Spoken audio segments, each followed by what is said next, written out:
ఎప్పుడు ఏం కలిగి ఉండాలి మనము? దీనత్వము. కనుక మనం ఈ భూమి మీద గర్వించడానికి, అతిశయించడానికి ఏమీ లేదు. మనల్ని పుట్టించింది దేవుడే. ఎవరు పుట్టించారు మనల్ని? మనము సృజించుకోలేదు. ఎక్కడ? కీర్తనలో 100వ కీర్తన 3వ వచనమా? మనమే సృజించుకోలేదు అని ఉంది కదా. కీర్తనలో 100 3వ వచనం చదవండి. యెహోవాయే దేవుడని తెలుసుకొనుడి, ఆయనే మనల్ని పుట్టించెను, మనం ఆయన వారము, ఆయన ప్రజలము. కింద పుట్టినోట్లు ఏముంది?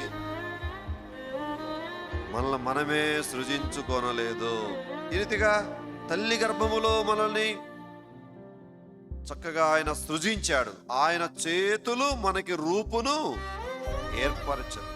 అందుకనే జీవిత కాలం అంతా మనం కృతజ్ఞత కలిగి ఉండాలి. కనుక మన శరీరము, మన చేతులు, కాళ్ళు ఇవన్నీ కూడా ఎవరివి? దేవుడు ఇచ్చినవి అన్నమాట కదా. అలాగా మన జీవితం అంతటిలో కూడా దేవుడు ఆయన కృప ద్వారానే మనము జీవిస్తున్నాం. మనం అనుభవించేవన్నీ కూడా కేవలం ఆయన ఉచితమైన కృప ద్వారానే. నేనేమై ఉన్నానో అది దేవుని కృపైన అన్నాడు పౌలు కదా. అందుకనే నేను వాళ్ళ జీవిత కాలం అంతా దీనత్వం అనేది మనం ఎప్పుడూ నేర్చుకుంటా ఉండాలి. అందుకనే ఈ గర్వం అనేది మరి దేవునికి అసహ్యం అని ఉంది. చూడండి దయచేసి